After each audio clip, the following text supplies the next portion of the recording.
لیکن جب عمیر یہ کہے گا کہ تم نے اسے قتل کرنے کی کوشش کی تھی تو اہل یثرب تمہاری بات کیسے مانیں گے؟ اگر یثرب کے یہودی میری وکالت کریں گے تو بنو خزرج کے مجھے جھٹلانے کی کوئی جرات نہیں ہوگی۔ لیکن میں عددی کو کیا جواب دوں گا؟ میں اسے کہہ چکا ہوں کہ عمیر میرے گھر سے 200 دینار چوری کر کے بھاگ گیا ہے۔ میں تمہارے حق میں یہ گواہی دوں گا کہ میں نے ڈاکوؤں کے حملہ کرنے سے پہلے عمیر کے پاس 200 دینار دیکھے ہیں، لیکن مجھے معلوم نہ تھا کہ یہ چوری کا مال ہے۔ شمعون نے کچھ دیر سوچنے کے بعد کہا، اگر عمیر زندہ ہے تو تمہیں یہ تسلیم کرنے کی ضرورت پیش نہیں آئے گی کہ وہ تمہارے ساتھ سفر کر رہا تھا۔ تمہارے لیے یہ کہنا زیادہ بہتر ہوگا کہ تم پر ڈاکوؤں نے حملہ کیا تھا اور تم کچھ دیر مقابلہ کرنے کے بعد بھاگ گئے۔ تمہارے ہاتھوں ان کا ایک آدمی زخمی ہوا تھا، لیکن رات کے وقت تم یہ معلوم نہ کر سکے کہ وہ کون ہے۔ پھر اگر عمیر نے ہم پر کوئی الزام لگایا تو ہم کہہ سکیں گے کہ وہ چوری کا جرم چھپانے کے لیے الٹا ہمیں بدنام کرنا چاہتا ہے۔ اگر تمہارے گھوڑے اس کے گھر سے مل گئے تو ہمیں لوگوں کو یہ یقین دلانے میں دقت پیش نہیں آئے گی کہ عمیر ڈاکوؤں سے ساتھ تھا۔ لیکن یہ سب بات کی باتیں ہیں۔ اس وقت ہمارے لیے یہ جاننا ضروری ہے کہ عمیر زندہ ہے یا مر گیا۔ داؤد نے کہا، خدا کی قسم، ذہانت میں عرب کا کوئی آدمی آپ کی گرد کو بھی نہیں پہنچ سکتا۔ آپ کو یثرب کے تمام یہودیوں کا سردار ہونا چاہیے تھا۔ کنانہ، حارث اور کہب آپ کی ہمسری کا دعویٰ نہیں کر سکتے۔ طلوع سحر سے کچھ پہلے عمیر بستر پر لیٹا ہوا تھا۔ نعمان اور سمیرہ اس کے پاؤں کی طرف اور عددی اور عتبہ اس کے قریب دوسرے تخت پر بیٹھے تھے۔ عددی نے کہا، بیٹا، مجھے یقین ہے شمعون نے تم پر بہتان باندھا ہے۔ میں اسے مرتے دم تک معاف نہیں کروں گا۔ لیکن تمہیں چھڑانے والے کون تھے؟ کاش تم نے ان کا پتہ معلوم کر لیا ہوتا۔ اب ان کا احسان ہماری گردن پر رہے گا۔ عمیر نے کہا، ابا جان، رات کے وقت مجھے یہ معلوم نہ ہو سکا کہ حملہ کرنے والے کون تھے۔ اس کے بعد میں بے ہوش ہو گیا تھا۔ جب مجھے ہوش آیا تو میں اس جگہ سے کوسوں دور بستی میں باہر پڑا ہوا تھا۔ ممکن ہے کہ مجھے بچانے والوں نے کسی مجبوری کے باعث ہمارے گھر تک آنا پسند نہ کیا ہو، لیکن مجھے یقین ہے وہ کسی دن ضرور آپ کے پاس آئیں گے۔ سمیرہ نے کہا، ممکن ہے وہ ہمارا کوئی دشمن ہو۔ عددی نے برہم ہو کر کہا، عمیر کی جان بچانے والا ہمارا دشمن نہیں ہو سکتا۔ عمیر نے کہا، ابا جان، داؤد شمعون کو یقیناً یہ اطلاع دے گا کہ میں زندہ ہوں، اس لیے آپ کسی کو میرے گھر پہنچنے کی خبر نہ ہونے دیں۔ ممکن ہے اب وہ دوسروں کے سامنے مجھ پر چوری کا الزام عائد کرنے کی ضرورت محسوس نہ کرے۔ اسے چند دن خاموش رکھنے کے بعد ہم اسے جی بھر کر ذلیل کر سکیں گے۔ مجھے یقین ہے جب تک سے میرے مر جانے یا زندہ ہونے کی متعلق اطمینان نہیں ہو جاتا وہ خاموش رہے گا۔ عددی نے پوچھا، تم نے کسی پڑوسی کو خبر تو نہیں دی؟ نہیں، اس نے جواب دیا، ممکن ہے ہمارے نوکر شاید یہ بات نہ چھپا سکیں، میں انہیں تاکید کر دوں گا۔ نعمان نے چونک کر کہا، معلوم ہوتا ہے باہر کوئی آوازیں دے رہا ہے۔ عددی نے کہا، جا کر دیکھو کون ہے۔ نوکر اس وقت نہیں اٹھیں گے، وہ ساری رات کے تھکے ابھی سوئے ہیں۔ عمیر نے کہا، ٹھہرو نعمان، ممکن ہے شمعون میرا پتہ لگانے آیا ہو۔ عتبہ، تم جاؤ۔ نہیں، میں خود جاتا ہوں۔ عددی یہ کہہ کر اٹھا اور باہر نکل گیا۔ سین طے کر کر اس نے اچانک پھاٹک کھولا تو باہر شمعون کا غلام کھڑا تھا۔ عددی خون کے گھونٹ پی کر رہ گیا۔ شمعون کے غلام نے کہا، میں دیر سے آپ کے نوکروں کو آوازیں دے رہا ہوں، وہ تھک کر سو گئے ہیں۔ ہم نے ساری رات عمیر کو تلاش کیا ہے۔ میرے آقا بہت فکر مند تھے، وہ پوچھتے ہیں کہ اس کا کوئی پتہ چلا یا نہیں۔ اپنے آقا سے کہو کہ میں پھر اس کی تلاش میں جا رہا ہوں، اگر وہ نہ ملا تو بھی اس کی ایک ایک کوڑی ادا کی جائے گی۔ میرے آقا نے کہا تھا، اگر آپ کو عمیر کا کوئی سراغ ملے تو مجھے ضرور اطلاع دیں۔ اس سے کہہ دو اگر عمیر مل گیا تو میں اس کے گلے میں رسی ڈال کر تمہارے پاس لاؤں گا۔ شمعون کا غلام واپس چلا گیا۔ شمعون اپنے مکان کے ایک کمرے میں داؤد کے ساتھ ناشتہ کر رہا تھا۔ داؤد کے 3 نوکر ہانپتے ہوئے اندر داخل ہوئے اور ان میں سے ایک نے کہا، جناب، ہم نے اپنے گھوڑے اور اونٹ بنو اوس کے ایک آدمی کے گھر دیکھ لیے ہیں۔ کون ہے وہ؟ شمعون نے چونک کر سوال کیا۔ جناب، وہ حبیرہ ہے جس کا بھتیجا بچپن میں آپ کے پاس رہ چکا ہے۔ یہ ناممکن ہے، حبیرہ ڈاکو نہیں، اس کا ایک ہاتھ بھی کٹا ہوا ہے۔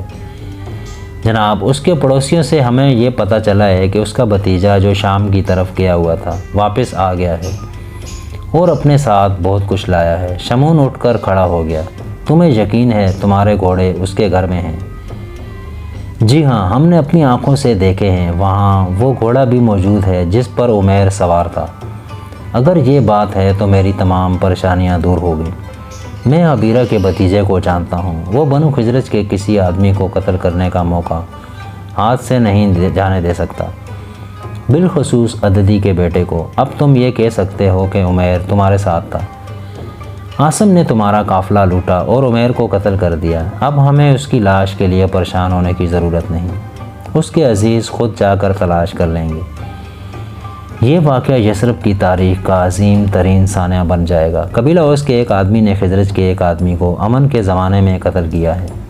اب ان کی تلواریں 12 مہینے آپس میں ٹکراتی رہیں گی اور اہل یثرب، قریش اور بنو کندا کی لڑائیوں کی داستانیں بھول جائیں گے۔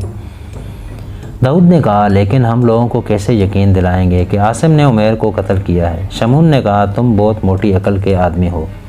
اس کے گھر میں تمہارے اونٹ اور گھوڑے اس بات کی گواہی دیں گے کہ عمیر نے تمہارے ساتھ تھا، اور عمیر کا باپ یہ گواہی دے گا کہ اس کا بیٹا مقصود الجز ہے۔ عاصم نے صرف یہ سوچا ہوگا کہ تم عمیر کو زد و کوب کرنے کے بعد انتقام کے خوف سے مڑ کر نہیں دیکھو گے، لیکن یہ بات اس کے ذہن میں نہیں آئی ہوگی کہ تمہارے لیے اس کو عمیر کا قاتل ثابت کرنا کتنا آسان ہے۔ لیکن میں ایک بات پر حیران ہوں، عاصم عمیر کا گھوڑا اپنے گھر کیسے لے آیا؟ اس سے تو یہ ظاہر ہوتا ہے کہ رات کے وقت اس نے عمیر کو نہیں پہچانا اور وہ اسے مردہ یا زندہ چھوڑ آیا ہے۔ یہ ہو سکتا ہے کہ اس نے اسے جان کنی کی حالت میں دیکھ کر اس کی رسیاں کھول دی ہوں۔ اب تم جلدی سے اس جگہ جاؤ، اگر وہ زندہ مل جائے تو اسے موت کے گھاٹ اتار کر فوراً واپس آ جاؤ۔ اگر وہ مر چکا ہے تو اپنے آدمیوں کو اس کی لاش کی حفاظت کے لیے چھوڑ کر آ جاؤ۔ عاصم کے گھر میں عمیر کا گھوڑا اور خیبر کے راستے میں عمیر کی لاش دیکھنے کے بعد کسی کو شک و شبہ کی گنجائش نہیں رہے گی۔ داؤد نے کہا، لیکن وہ گھوڑا عمیر کا نہیں تھا، بلکہ آپ نے اسے دیا تھا۔ شمعون نے کہا، اس سے کوئی فرق نہیں پڑتا، ہمیں صرف یہ ثابت کرنا ہے کہ عمیر اس پر سوار ہو کر تمہارے ساتھ گیا تھا۔ اب تم وقت ضائع نہ کرو، تمہاری واپسی تک میں کوئی اقدام نہیں کروں گا۔ میرے استبل سے تمہیں تازہ دم گھوڑے مل جائیں گے۔ میں اپنے بیٹوں کو بھی تمہارے ساتھ بھیج دیتا ہوں۔ داؤد نے کہا، خدا کی قسم، میں بھی تھکاوٹ سے نڈال ہو چکا ہوں۔ شمعون نے جواب دیا، یہ کام تمہارے آرام سے زیادہ اہم ہے، اب دیر نہ کرو، اٹھو۔ داؤد بادل نخواستہ اٹھ کر کھڑا ہو گیا۔ تھوڑی دیر بعد وہ اپنے نوکروں اور شمعون کے 3 بیٹوں کے ساتھ یثرب کے نخلستانوں سے باہر نکل رہا تھا۔ 3 دن بعد عمیر اپنے مکان کے ایک کمرے سے چٹائی پر بیٹھا تھا۔ عددی کمرے میں داخل ہوا اور عمیر اٹھ کر کھڑا ہو گیا۔ بیٹھ جاؤ بیٹا، آج تمہاری طبیعت کیسی ہے؟ ابا جان، میں بالکل ٹھیک ہوں، آج سر کا درد بھی کچھ کم ہے۔ وہ دونوں چٹائی پر بیٹھ گئے۔ عددی نے قدرے توقف کے بعد کہا، میرے خیال میں اب تمہیں لوگوں سے چھپنے کی ضرورت نہیں رہی۔ میں ابھی شمعون سے مل کر آیا ہوں، اس کی توجہ کسی اور طرف مبذول ہو چکی ہے۔ کسی نے خیبر کے ایک یہودی کے اونٹ اور گھوڑے چھین لیے تھے اور اب وہ ہمارے ایک دشمن کے گھر سے مل گئے ہیں۔ یہودی اس بات پر سخت برہم ہے اور مجھے یقین ہے کہ اس واقعہ کے بعد وہ بنو اوس کے خلاف کھلے بندوں ہماری حمایت شروع کر دیں گے۔ یہ اونٹ اور گھوڑے کس کے گھر سے ملے ہیں؟ حبیرہ کے گھر سے۔ تم اس کے بھتیجے کو جانتے ہو، وہ تمہارے ساتھ شمعون کے گھر میں رہ چکا ہے۔ سہیل کے بیٹے کا ڈاکو بن جانا مجھے ایک عجیب سی بات معلوم ہوتی ہے۔ عمیر نے پوچھا، آپ کو یہ شمعون نے بتایا ہے کہ خیبر کے یہودی کو عاصم نے لوٹا ہے؟ ہاں، رات کے وقت راستے میں حملہ کر کے اس نے یہودی تاجر کے ایک غلام کو بھی زخمی کر دیا تھا۔ عمیر نے کچھ سوچ کر کہا، کیا یہ نہیں ہو سکتا جس طرح شمعون نے مجھ پر بہتان لگایا تھا، اسی طرح کسی یہودی نے عاصم پر جھوٹا الزام لگا دیا ہو؟ عددی نے جواب دیا، تمہیں اپنے خاندان کے بدترین دشمنوں کی وکالت نہیں کرنی چاہیے، اس کے ہاتھ تمہارے بھائیوں کے خون سے رنگے ہوئے ہیں۔ آج صبح یہودیوں کے چند سرکردہ آدمی حبیرہ کے گھر پہنچے تو لوٹ کا مال وہاں سے موجود تھا۔ عاصم نے اپنی صفائی میں یہ کہا کہ اسے یہ اونٹ اور گھوڑے یہاں سے چند کوس کے فاصلے پر راستے میں ملے تھے اور وہ انہیں لاوارث سمجھ کر اپنے ساتھ لے آیا ہے۔ یہ بیان اس قدر احمقانہ ہے کہ خود اس کے اپنے قبیلے کے سرکردہ لوگوں کو یقین نہیں آیا، اور انہوں نے حبیرہ کو ملامت کی ہے کہ تمہارا بھتیجا یہودیوں سے بگاڑ کر ہمارے راستے میں کانٹے بو رہا ہے۔ انہوں نے اس جھگڑے کے تصفیے کے لیے کعب بن اشرف کو ثالث مان لیا ہے۔ آپ کا مطلب ہے کہ عاصم نے لوٹ کا مال واپس کرنے سے انکار کر دیا ہے؟ نہیں، یہودی اپنا مال لے گیا ہے، تو پھر ان کے درمیان جھگڑا کیا ہے؟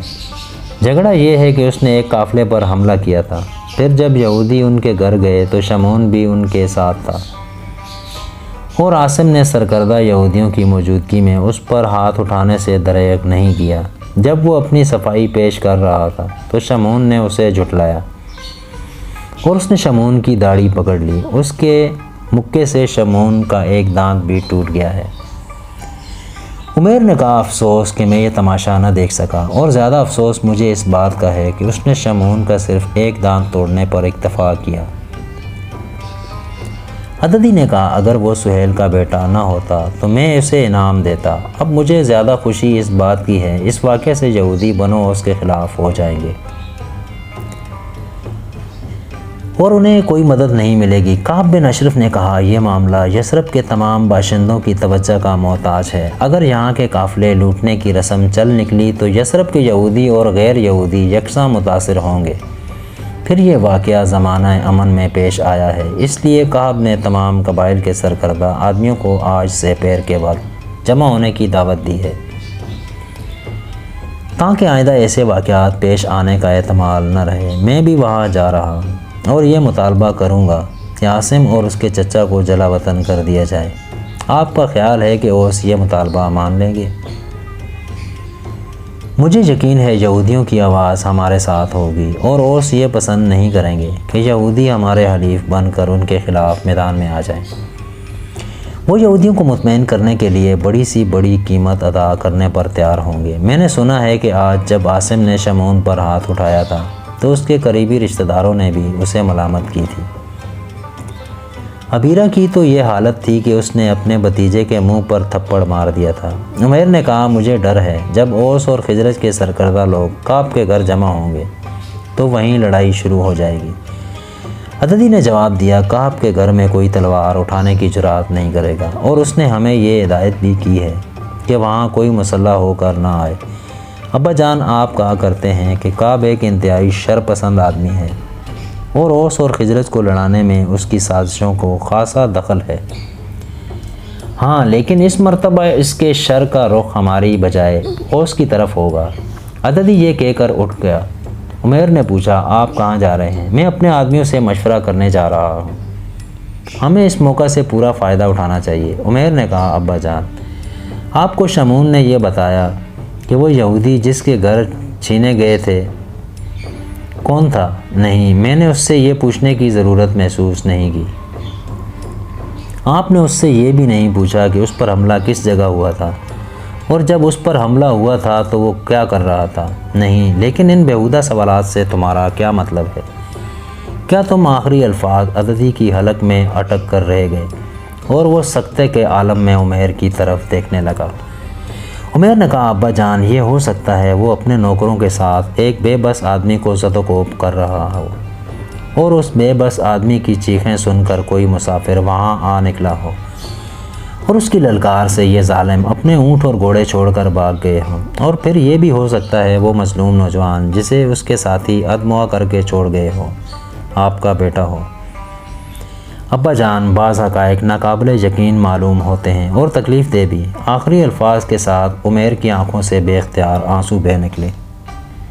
عددی نڈال سا ہو کر بیٹھ گیا اور دیر تک خاموشی سے اپنے بیٹے کی طرف دیکھتا رہا۔ عمیر نے کہا ابا جان وہ عاصم تھا ہمارے بدترین دشمن کا بھتیجا، اور وہ مجھے بستی کے باہر چھوڑ کر نہیں بلکہ اس کے کمرے تک پہنچا کر گیا تھا۔